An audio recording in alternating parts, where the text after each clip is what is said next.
말씀을 시작하기 전에 오늘 설교는 준비하기에 너무 어려웠다라는 말씀부터 드리고 시작해야 될 것 같습니다. 지난주에 우리가 살폈던 요나서는 무엇보다 많은 사람에게 알려진 본문이기도 하고요. 그리고 흥미진진한 이야기라서 처음 요나서를 읽는 사람도 충분히 이해할 수 있는 그런 책입니다. 그래서 사실 요나서는 좀 더 설교하기에는 용이한 그런 성경책 중에 하나라 생각합니다. 하지만 요엘서는 짧은 예언시들을 모아놓은 책이기 때문에 목사인 저도 사실 읽기에 되게 어려웠습니다. 읽는데 이게 무슨 말인지, 또 이런 것들이 어떻게 이해돼야 될지 해석하기가 참 난해했습니다. 더하여 여러분을 무시해서가 아니라요, 그 책에 대해 여러분이 이해가 전무하잖아요. 그렇죠? 요엘서 들어보긴 했는데 그 내용이 뭔지 잘 모르시잖아요. 그래서 저는 어떻게 이 요엘서 전체를 한 번에 전체를 다루면서 어디까지 다뤄서 설교해야 될지 고민했습니다. 그러면서 제 오늘 설교의 결론은, 오늘 설교의 방향은 이것입니다. 제 설교사역의 목적을 좀 따라가자는 것입니다.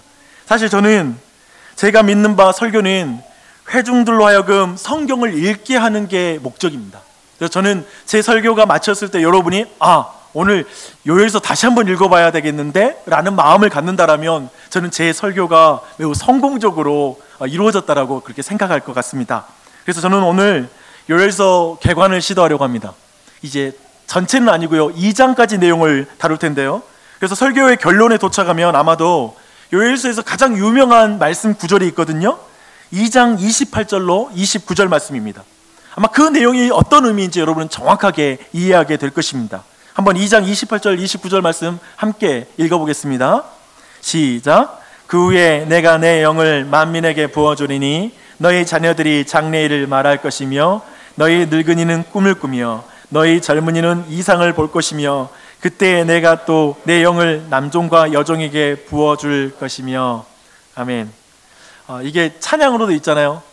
자녀들은 애언할 것이요. 더 이상 하면 그렇게 은혜가 안 되니까. 참으로 너무나 유명한 말씀인데 이 말씀의 의미가 뭔지 좀 더 이해했으면 좋겠습니다. 성경의 저자이신 성령 하나님을 의지함으로 설교를 시작하겠습니다. 오늘 바로 본문에 들어가기 전에 우선 요엘서의 독특한 특징 두 가지를 먼저 우리가 짚고 가겠습니다. 그 첫 번째는 요엘서가 써진 시기를 요엘서 자체가 말하고 있지 않다라는 것입니다. 여호와는 하나님이시다라는 뜻을 가진 그 이름인 요엘이라는 그 사람에 대해서 정보는 요엘서 자체에 그렇게 많이 나타나지가 않습니다.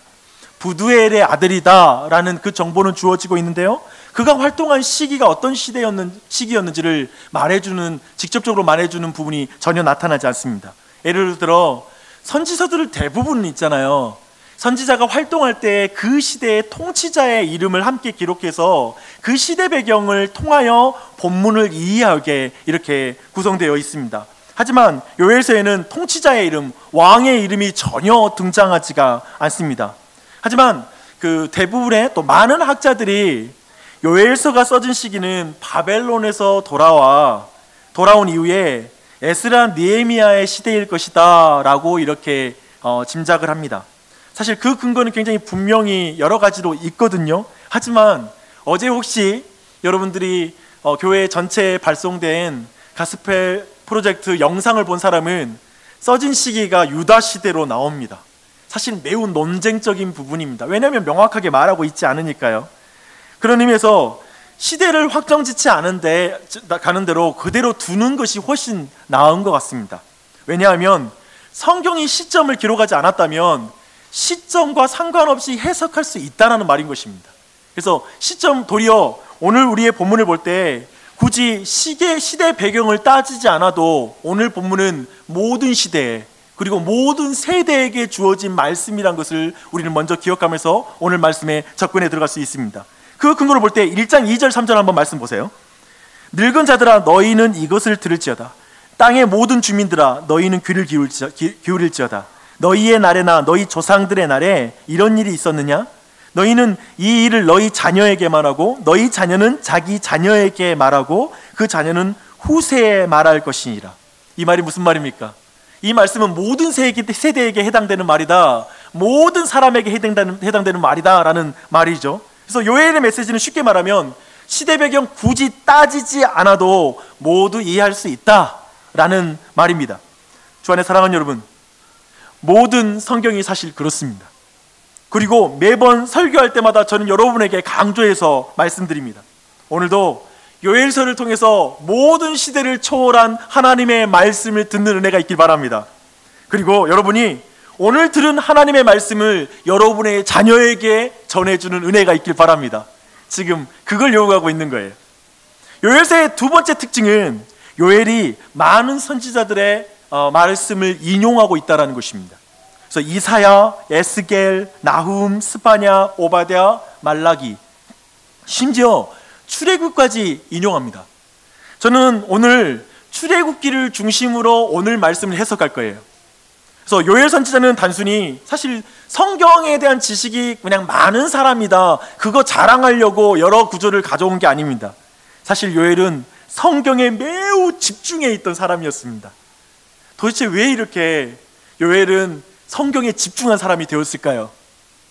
요엘은 성경에 대한 묵상이 그가 사는 시대의 비극을 잘 이해할 수 있도록 돕는다라고 굳게 믿었습니다.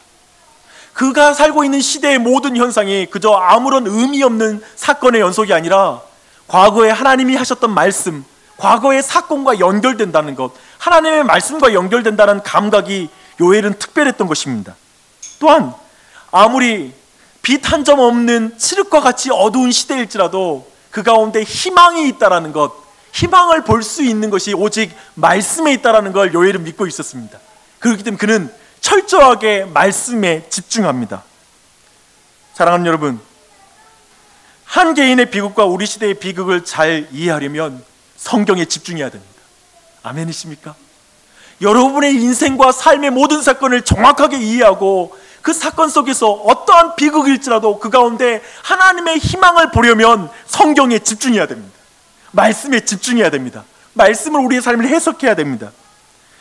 어쩌면 또한 우리 시대의 비극을 정확하게, 특별히 우리 시대의 교회의 비극을 잘 이해하려면 PD의 수첩보다 성경에 집중해야 될 것입니다. 또한 우리 개인과 시대, 교회가 이 어두운 시대에서 희망을 보는 것 또한 철저히 성경에 집중할 때 우리는 희망을 볼 수 있습니다. 그래서 오늘은 요엘서에 나타난 우리 시대의 비극과 그리고 우리 시대의 희망을 함께 살펴볼 거예요. 그리고 어떻게 하면 우리는 비극적인 삶, 어쩌면 우리 주변에서 나타나는 모든 건 죄와 고통에 가득한 이 세상이지만 그곳에서 희망을 바라보며 하나님의 사람으로 살 수 있는지, 그걸 요엘이 뭐라고 말하는지를 오늘 말씀을 통해 차근차근 살펴보겠습니다. 이제 시작합시다. 1장과 2장에서 요엘은 여호와의 날에 굉장히 집중합니다. 사실 이 여호와의 날이라는 날은 요엘서의 주제예요. 그래서 이 여호와의 날을 영어로는 The Day of the Lord라는 말인데요, 근데 이 정확한 이 표현이 다른 선지서에서 13번 등장합니다. 하지만 요엘서에서만 5번이 등장해요. 지금 요엘은 여호와의 날을 굉장하게 강조하는 것입니다. 그런데 그 여호와의 날은 어떤 날일까요? 그 여호와의 날은 온 우주의 하나님이 모든 일을 살피시고 주권적으로 악인을 심판하시고 하나님의 백성을 구원하시는 날, 그게 바로 여호와의 날입니다. 근데 다시 한번 정리하십시다. 여호와의 날은 창조주 하나님께서 하나님을 반역한 모든 죄인들을 심판하는 날이고요, 그리고 하나님을 의지하는 자들을 구원하시는 날이 여호와의 날입니다. 근데 요엘서에서는 이 여호와의 날을 두 가지 여호와의 날을 우리에게 알려주고 있습니다. 그 첫 번째는 1장 2절부터 20절에 기록되어 있는 과거에 있었던 여호와의 날을 우리에게 말하고 있습니다. 그리고 2장 1절부터 11절까지는 미래에 있을 여호와의 날을 우리에게 말하고 있습니다. 그러니까 여호와의 날은 아까 말한 것처럼 죄인들을 심판하고 그리고 그 백성을 구원하시는 날이라면 과거에도 그런 사건이 있었죠. 여러분 한번 생각해 보시고요. 구약에서 여호와의 날 하면 생각나는 날이 언제입니까? 악인을 심판하고 하나님의 백성을 구원한 놀라운 사건, 그 사건이 어디에 있죠? 네? 출애굽기. 그렇죠? 출애굽 때에 바로 그 사건이 있었습니다.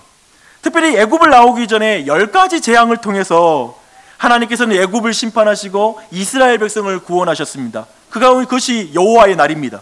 그런데 오늘 요엘서를 보니까 요엘서가 기록되는 그 당대에 출애굽할 때의 10가지 재앙 중에 8번째 재앙과 유사한 재앙이 지금 유다 땅에서 일어났다라는 것을 보여주는 말씀이 있습니다. 그 말씀이 1장 4절이에요. 팥중이가 남긴 것을 메뚜기가 먹고, 메뚜기가 남긴 것을 느치가 먹고, 느치가 남긴 것을 황충이 먹었도다. 지금 요엘 당대에 메뚜기 떼가 반복해서 이스라엘을 황폐하게 한 재앙이 일어난 것입니다.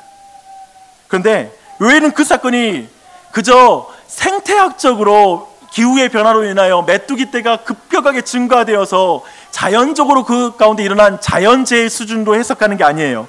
아까 우리가 다룬 것처럼 요엘은 하나님의 말씀에 대해서 분명한 감각과 집중해 있는 그 집중 가운데 이 모든 사건이 바로 출애굽 당시에 그 10가지 재앙과 관련이 있다는 걸 드러내는 것입니다. 특별히 팥중이, 메뚜기, 느치, 황충이 반복되는 것과 반복될수록 재앙의 범위가 넓어지고 그리고 재앙의 깊이가 더해져서 그 땅이 철저하게 완전하게 황폐화되었다는 걸 강조하는 건 분명히 애굽에서의 10가지 재앙을 표현할 때 방식을 그대로 가져와서 지금 표현하고 있습니다. 그런데 한 가지 다른 게 있어요. 뭐가 다르냐면 출애굽 때 하나님은 애굽 사람들에게 메뚜기 떼를 보냈는데 지금은 유다 백성들에게 메뚜기 떼를 보내고 있다는 것입니다. 그래서 지금 요엘은 왜 그렇게 이 일이 일어났는지를 지금 그 백성들에게 묻는 거예요. 그래서 지금 그는 이렇게 외치고 있습니다. 유다 백성들이여, 출애굽 때에 하나님은 애굽 사람을 메뚜기로 심판할 때 우리 조상들을 메뚜기로부터 지켜주셨습니다. 그리고 9번째 재앙으로 애굽 사람들이 흑암에 있을 때 우리 조상들에게는 빛을 주셨습니다. 그리고 마지막으로 애굽 사람들의 첫째 아들이 죽을 때, 심판당해 죽을 때 어린 양의 보혈로 말미암아 하나님의 백성들은 구원을 받았습니다. 그런데 그 구원을 받은 백성들이 이제 애굽 백성처럼 심판을 당하게 되었습니다. 무슨 일이 일어났습니까? 이스라엘 백성이 애굽 백성과 같이 된 것입니다. 새까맣게 이 땅을 덮어 푸른색이 없게 만들었던 메뚜기 앞에 당신은 얼마나 무력했습니까? 그러나 아직도 9번째 재앙과 10번째 재앙이 남았습니다. 그러니 금식일을 정하고 성회를 소집하십시오. 장로들과 이 땅의 모든 주민들을 여호와의 성전으로 모으고 여호와께 부르짖으십시오. 지금 요엘은 이스라엘 백성에게만 회개하라고 말하지 않아요. 그도 함께 회개해요. 15절이에요. 슬프다 그날이여, 여호와의 날이 가까웠나니 곧 멸망같이 전능자에게로부터 이르리로다. 지금 요엘은 현재의 비극, 지금 현재의 그 메뚜기의 재앙이라는 그 비극을 통해 과거의 여호와의 날과 지금 연결시키고 있습니다. 그리고 요엘은 그 분명을 확인하고 있죠. 그리고 나서 요엘은 이제 한 발짝 더 나가요. 2장부터 전개된 내용입니다. 그는 지금 경험한 메뚜기 재앙과는 비교할 수 없는 미래의 여호와의 날이 오고 있다는 거예요. 다가오고 있다는 거예요. 그래서 미래의 여호와의 날을 말하는 2장은 1장의 구조를 그대로 가져와요. 과거에 있었던 여호와의 날과 동일한 구조를 가져가요. 그래서 미래의 여호와의 날은 예루살렘에 임박한 재앙이 될 것입니다. 과거에 있었던 여호와의 날은 저 애굽 사람에게 임박했던 재앙이었는데 이제 예루살렘에 임박한 재앙이죠. 그 재앙은 애굽에서 9번째 재앙이었던 흑암의 재앙과 비슷하게 이제 묘사돼요. 2장 1절이에요. 시온에서 나팔을 불며 나의 거룩한 산에서 경고의 소리를 질러 이 땅 주민들로 다 떨게 할지니 이는 여호와의 날이 이르게 됨이니라. 이제 임박하였으니 곧 어둡고 캄캄함이요, 날이요 어둡고 캄캄한 날이요, 어둡고 캄캄한 날이요. 요엘은 어쩌면 메뚜기가 초토화시켜 넋이 나가버렸을, 그래서 그 트라우마에 시달렸을 이스라엘 백성에게 계속해서 이어서 더 무서운 예언을 해요. 3절이에요. 불이 그들의 앞을 사르며 그들의 뒤를 태우니 그들의 예전의 땅은 에덴 동산 같았으나 그들의 나중의 땅은 황폐한 들 같으니 그것을 피한 자가 없도다. 임박한 과거의 여호와의 날에는 메뚜기가 철저하게 들판을 황폐화시킨 것과 시켰는데, 이제 다가올 미래의 여호와의 날에는 그것과 비교할 수 없을 정도로 불로 다 태워버리겠다는 거예요. 불로 완전하게 황폐하게 만들겠다는 말씀인 것입니다. 그런데 그것만 예언하는 게 아닙니다. 요엘은 이제 파도처럼 몰려오는 메뚜기 떼를 의인화시켜요. 그래서 하나님의 군대인 것처럼 행진하여 이제 모든 것을 파괴할 것이라고 말하고 있습니다. 이것은 애굽의 10번째 재앙을, 그 이미지를 그대로 가져오는 것입니다. 출애굽기 11장 4절에 보면 여호와의 날의 마지막 날에 재앙을 하나님이 베푸실 때 하나님 이렇게 말씀하세요. 밤중에 내가 애굽 가운데로 들어가리니. 거룩하신 여호와께서 밤중에 죄인들 가운데 들어가셨을 때 애굽의 어떠한 사람도 죽음을 피할 수 없었습니다. 물론 그 당시에는 장자들만 죽어요. 하지만 그 장자들이 죽었다는 말은 그 가족 전체가 죽었다는 의미이기도 합니다. 그래서 하나님 거룩하신 하나님이 밤중에 그 죄인들인 애굽 땅에 들어가면 모두가 죽는 것입니다. 심판을 피할 사람이 없습니다. 근데 2장 10절로 11절은 정확하게 과거의 여호와의 날의 그 이미지와 연결돼요. 그 앞에서 땅이 진동하며 하늘이 떨며 해와 달이 캄캄하여 별들이 빛을 거두도다. 어두워진다는 거예요. 밤이 된다는 거예요. 그리고 그 마지막 날에는 여호와께서 그의 군대 앞에 소리 지르시고 그의 진영은 심히 크고 그의 명령을 행하는 자는 강하니 여호와의 날이 크고 심히 두렵도다. 당할 자가 누구이랴? 피할 자가 누구이랴? 견딜 자가 누구이랴? 마지막에 여호와의 날에는 그 무서운 일이 있을 것입니다. 성경을 깊이 묵상한 요엘은 이제 현재의 비극을 통해 미래의 여호와의 날과 연결하여 지금 이렇게 말하는 것입니다. 까맣게 달려든 메뚜기 떼만 생각하면 화들짝 놀라느냐? 그리고 두려우냐? 그런데 이제 임박한 여호와의 날에는, 곧 다가오는 미래의 여호와의 날에는 그 메뚜기와 비교할 수 없는 징계가 이루어질 것이다. 크고 두려운 날이 될 것이다. 그날에는 저 애굽 땅의 장자만 죽고 그 나머지는 살았던 정도가 아니라 그날에는 모든 죄인이 죽음을 당할 것이다. 지금 이렇게 말하는 것입니다. 잠깐 쉬죠. 이제 이 정도 들으면 여호와의 날을 계속 살필 때 혹시 두려움이 임하시는 분 계십니까? 이 무거운 분위기를 어떡합니까?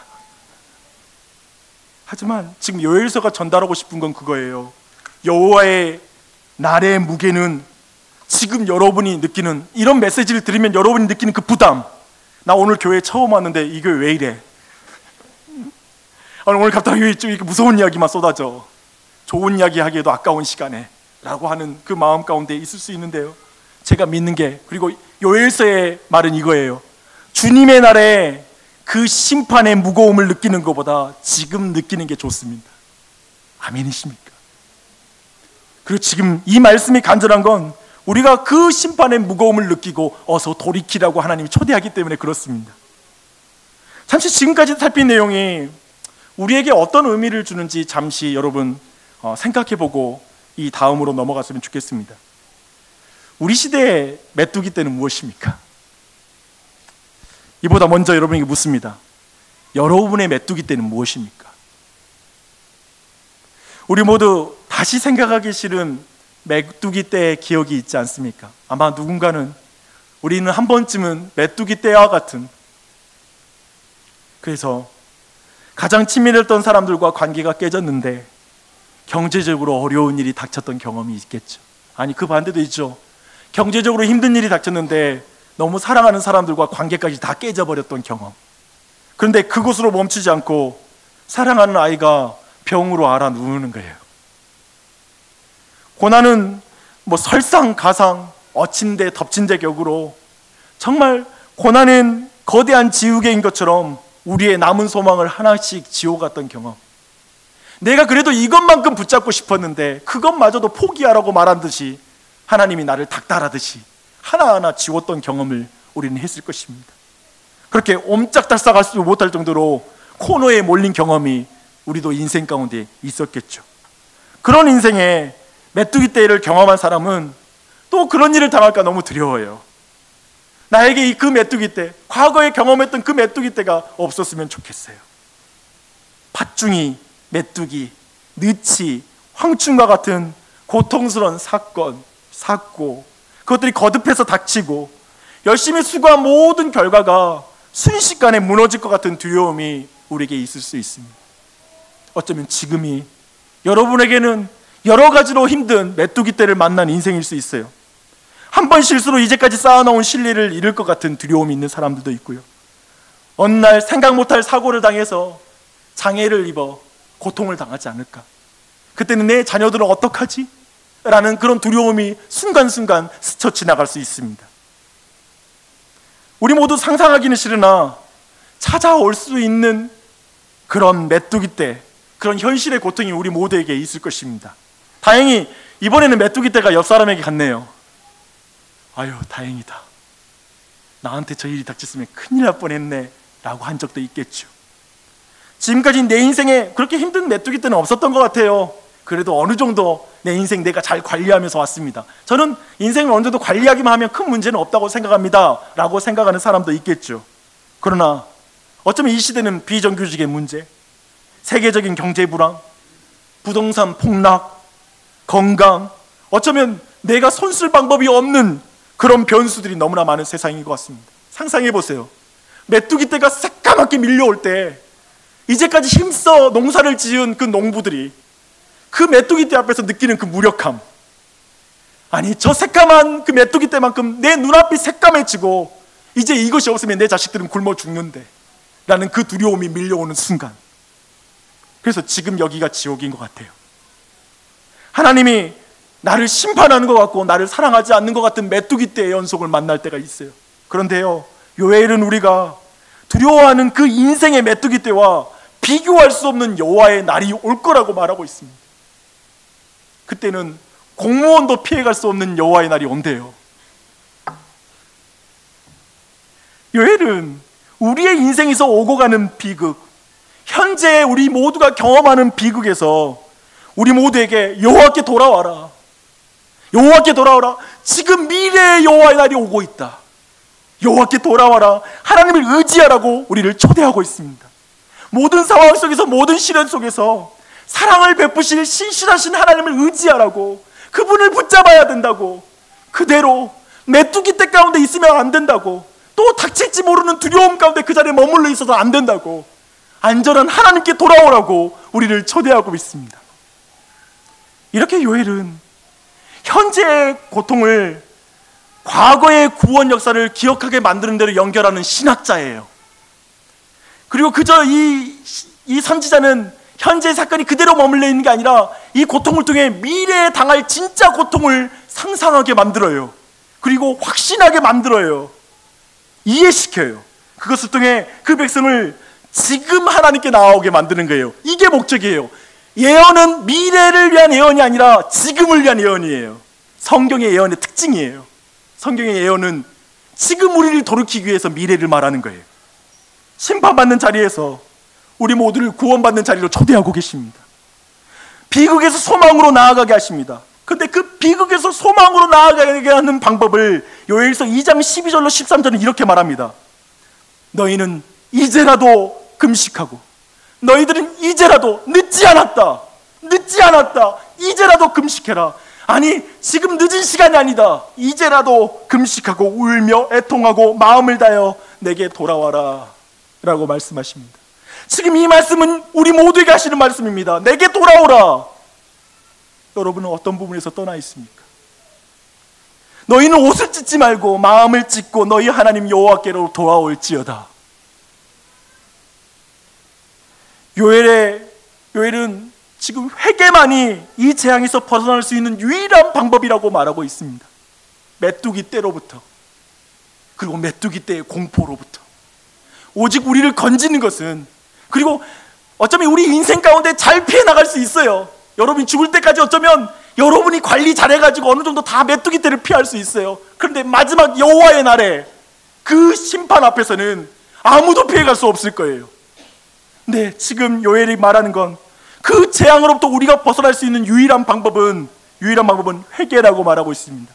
그 회개는 그저 옷을 찢는 외적인 회개가 아니다.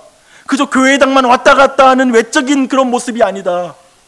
회개는 그저 죄로 말미암아 심판받는 비참한 형편을 슬퍼하는 게 아니다. 자기 형편, 죄로 말미암아 쓰디쓴 맛을 보면서 너무 싫다, 그래서 회개하는 게 아니다. 하나님의 마음을 아프게 한 것을 느끼는 것이 회개다라고 말합니다. 내가 하나님 마음 아프게 했구나 라는 마음을 갖는 것, 그게 마음을 찢는 거예요. 그래서 회개는 죄책감을 없애는 것이 목적이 아니라 여호와께 돌아가는 것이 목적입니다. 그게 회개의 목적이에요.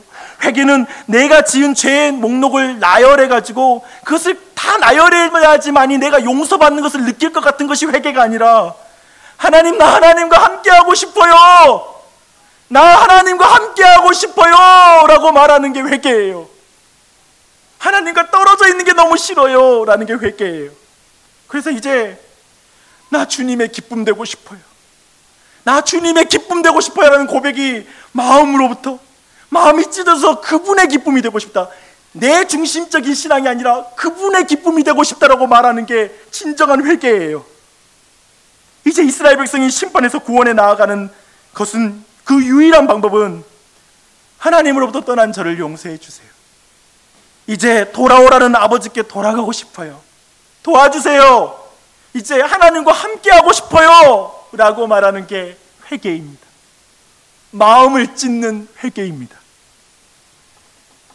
하나님의 관심은 이거예요. 하나님의 관심은 우리가 이 마음 갖는 게 목적이에요. 나 하나님과 함께하고 싶어요. 그래서 회개는 죄인들이 자기의 이기심을 찢는 것입니다. 돌과 같이 굳은 자존심을 깨뜨리는 것입니다. 자기 사랑을 깨뜨리는 것이에요. 그리고 하나님을 사랑하는 거예요. 요엘은 또한 회개할 이유를 말해주고 있어요. 그 이유를 13절이 말합니다. 2장 13절, 하나님은 은혜로우시며 자비로우시며 노하기를 더디하시고 인애가 크시사 사랑이 크시사, 그러니까 회개하라고 말하고 있어요. 이 또한 출애굽기 34장 6절을 인용하는 거예요. 이 말이 처음 사용된 게 출애굽기 34장이거든요. 또 출애굽으로 돌아가고 있어요. 이때가 어떤 상황이냐면, 백성들이 금송아지를 만들어서 춤추고 있을 때, 이스라엘을 용서하실 때 드러내시는 하나님의 성품이 이거예요. 하나님은 은혜로우시며 자비로우시며 노하기를 더디하시며 인애가 크시다 라는 하나님이에요. 생각해 보세요. 지금 산 위에서는 하나님께서 모세에게 혼인 언약서를 건네고 있는 중이었어요. 그리고 결혼 이후에 어떻게 우리 살자 하고 결혼 계약을 하고 있었어요. 우리 결혼 계획, 미래 계획을 막 짜고 있어요. 그런데 산 아래에서 이스라엘 백성, 신부된 이스라엘 백성들은 다른 남자를 만나서 간음을 하고 있는 거예요. 온갖 못된 짓을 하고 있는 거예요. 근데 그때에도 하나님이 이스라엘 백성을 용서하는 거예요. 그때에도 하나님이 그 백성을 용서하는 거예요. 그 하나님께서 그 하나님께 돌아라는 그 요청을 지금 요엘이 하고 있는 것입니다. 자비와 사랑이 분노와 심판보다 더 큰 하나님께 돌아오라 라고 말하는 것입니다. 이게 얼마나 큰 위로의 말씀인지 몰라요. 여러분, 사람과 사람 사이를 한번 생각해 봐요. 여러분 가장 가까운 사람하고 적지고 관계가 깨진 경험 있습니까? 그 순간 우리 모두는 사과를 시도할 때 얼마나 두려운지 몰라요. 그 사람이 과연 나를 받아줄까? 그 사람이 내가 이렇게 표현하는 그 표현을 진심으로 받아줄까? 오해하지 않을까? 라는 그런 수많은 생각 때문에 그 화해하고 싶어하는 마음 가졌어도 1년, 2년 이렇게 미루는 경우도 있어요. 두려우니까. 근데 지금 하나님은 말하는 거예요. 너의 죄를 자백하면 나는 미쁘고 의로워서 너의 죄를 눈과 같이 희게 할 거야.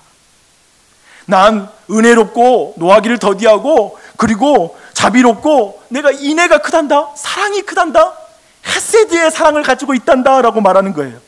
쉽게 말하면 이렇게 말하는 거예요. 돌아오렴, 나 이미 널 용서했고 널 기다리고 있단다. 저 탕자의 아버지처럼 나 이미 용서했어. 얼마나 이런 회개의 초청을 받아본 적이 있어요? 누군가 여러분을 그러니까 우리의 부모님이 항상 우리에게 안전한 분이 된 이유는, 우리 부모님은 내가 사과하러 가면 받아줘요. 그렇지 않아요? 남편도 안 돼요. 아내도 안 돼. 근데 엄마는 늘 날 받아줬어. 그래서 가장 안전한 장소고, 그분이 세상을 떠날 때 그렇게 슬픈 거잖아. 지금 하나님은 그 이상을 말하는 거예요. 내가 네 아버지야. 돌아와. 하나님의 심판의 기록들은 우리를 협박해서, 겁박해서 하나님께 나아오라고 하려고 하는 게 아니라, 지금 돌아와 라는 사랑의 초대입니다. 여호와의 날에 대한 이 두 가지 시, 1장과 2장에 나타나는 이 두 가지 직후에 이제 백성들의 회개를 초대하죠. 그리고 이제 백성들이 회개해요. 그 장면이 이어져요. 그리고 회개하는 자에게 하나님이 약속하시는 장면이 이제 이어집니다. 2장 18절을 읽겠습니다. 여호와께서 그분의 땅에 열정을 가지시고 그분의 백성을 불쌍히 여기셨다. 열정을 가지시고 그분의 백성을 불쌍히 여기셨다. 이제 하나님은 여호와의 날에 임박한 재앙을 거두어 심판을 구원으로 바꾸시겠다고 말씀하십니다. 그리고 이스라엘을 위협하는 그 백성들, 그 침입자들, 즉 메뚜기 떼를 물리치겠다고 말해요. 놀라운 전환이에요.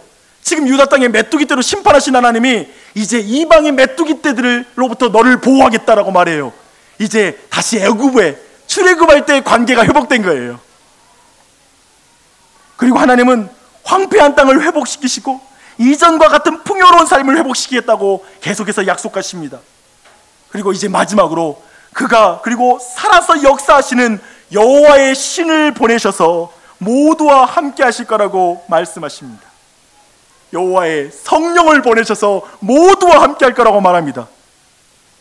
이제 저 크고 들어온 여호와의 날, 즉 여호와께서 이 땅 가운데 우리 모두 가운데 임재하는 그날에 하나님과 함께하고 싶어요 라고 고백하려고 회개하는 자에게 성령께서 함께 하시겠다고 말씀하시는 것입니다. 이 놀라운 약속인 것이죠. 요엘은 이제 전체 내용을 보면 이스라엘의 죄가 어떻게 재앙과 심판으로 이끌어든지를 쭉 말해요. 그럼에도 하나님의 자비로 인해서 항상 소망이 있음을 말해주는 복음의 책입니다. 요엘서는 복음서예요. 놀라워요. 죄인에게 임할 여호와의 날의 무서운 심판을 보지만 하나님은 여호와의 날에 회개하는 자들에게 구원을 베푸시는 하나님이라고 말씀하십니다. 은혜로우시며 자비로우시며 노하기를 더디하시며 인애가 크신 하나님이시라고 우리에게 말씀해 주십니다. 이 하나님과 함께하고 싶지 않으십니까? 여호와의 날이 다가오고 있습니다. 지금 이 말씀을 대대해 주는 말씀, 하나님의 말씀으로 들으십시오. 지금 설교자로 선포합니다. 여호와의 날이 다가오고 있습니다. 임박한 주님의 날이 오고 있습니다. 그날은 마치 출애굽 때 애굽에 있었던 그 심판과 비슷하지만 그보다 더 철저하게 이루어질 것입니다. 그때는 장자만 죽었지만 이 마지막 때의 심판은 훨씬 광범위하고 모든 죄인이 심판을 당하는 날이 될 것입니다. 죄인 가운데 거룩하신 하나님이 임하시면, 그들의 가운데에 임하시면 모든 죄인은 죽음을 피할 수 없을 것입니다. 그러나 그 여호와의 날에도, 여호와께서 온 땅에 임재하시는 그날에도 심판을 피하는 자가 있을 것입니다. 그들은 어린 양의 피 안으로 들어간 자입니다. 다시 우리는 출애굽기로 넘어가야죠. 바로 6월절에 어린 양, 그 문설주에 피를 바르고 그 안에서 그 살을 먹은 자, 그들에게는 여전히 죄인이지만, 집 속에 여전히 죄인으로 있지만 단지 피가 밖에 발라져 있다는 이유로 그들이 그 피의 능력과 그 살의 능력을 믿을 때 그들은 구원을 받은 것입니다. 우상을 섬긴 자기 백성을 위해 자기 몸을 깨뜨리신 은혜로우시며 자비로우시며 노하기를 더디하시며 인애가 크신 하나님께 피한 자는 구원을 받게 될 것입니다. 할렐루야. 그리고 나서 신자들에게 하나님 놀라운 선물을 주세요. 사도행전 2장 17절 18절에 보면 제자들이 오순절날 모여서 방언으로 각 나라의 말로 막 방언을 하는 거예요. 사람들이 그들이 술 취했다고 말해요. 그러자 그들을 향해 베드로가 일어나서 말합니다. 하나님이 말씀하시기를 말세에 내가 내 영을 모든 육체에게 부어주리니 너희의 자녀들은 예언할 것이요 너희의 젊은이들은 환상을 보고 너희의 늙은이들은 꿈을 꾸리라. 그때에 내가 내 영을 내 남종과 여종에게 부어주리니 그들이 예언할 것이요. 모든 신분과 계층, 민족과 민족, 그리고 모든 지역과 지역, 모든 것과 상관없이 이제 하나님의 성령이 광범위하게 그 사람 가운데 임할 것이다. In the midst. 그 가운데라는 표현이 중요해요. 아까 그 애굽에서 여호와께서 밤중에 애굽 가운데 임할 때 심판이 임하거든요. 그때도 가운데라는 표현을 쓰거든요. 근데 이제 하나님의 거룩한 성령이 우리 가운데, 모든 민족 가운데 임한 사건으로 성령의 사건이 주어진 것입니다. 성령이 우리 가운데 오셨습니다. 모든 유대인을 넘어 모든 사람들에게, 모든 시대와 상관없는 요나서의 비전은 바로 이 회복까지 바라보고 있습니다. 그리고 3장 전체 내용은 뭐냐면 마지막에 있을 새하늘과 새 땅의 회복까지 바라보는 거예요. 그러니까 요나서는 한 시대에 국한되지 않는 모든 시대를 향한, 우리 모두를 향한 하나님의 말씀인 줄 믿습니다. 우리는 지난 한 주 동안 우리의 형제교회의 비극이 언론을 통해 다뤄지는 것을 봤습니다. 우리는 언론을 통해 교회의 어두운 면이 드러날 때마다 고통스럽습니다. 그런데 요엘의 관점으로 보면 그 교회가 자기 죄값을 치른다고만 봐서는 안 됩니다. 우리에게 동일한 죄가 없는지를 살펴야 됩니다. 항상 메뚜기 떼와 같은 그들의 죄에 합당한 하나님의 징계, 어쩌면 어떠한 사건이 임할 때 그것이 너희들 죄 때문에 당한 일이지 라고 봐서는 안 됩니다. 항상 내 안에, 우리 가정에 하나님보다 더 사랑하는 사람이 있지 않는지, 하나님보다 사랑하는 돈이 있지 않는지, 하나님보다 사랑하는 명예 때문에, 그리고 하나님보다 인정을 더 사랑하는지 하지 않는지를 돌아봐야 될 것입니다. 저는 결코 우리가 언론에 사는 그 교회를 또 물타기식으로 우리도 다 죄인이니까 손가락질 할 사람 없다라고 말하는 게 아닙니다. 그 교회는 합당하게 그들이 지은 하나님 앞에 선 대로 하나님께서 평가하실 것입니다.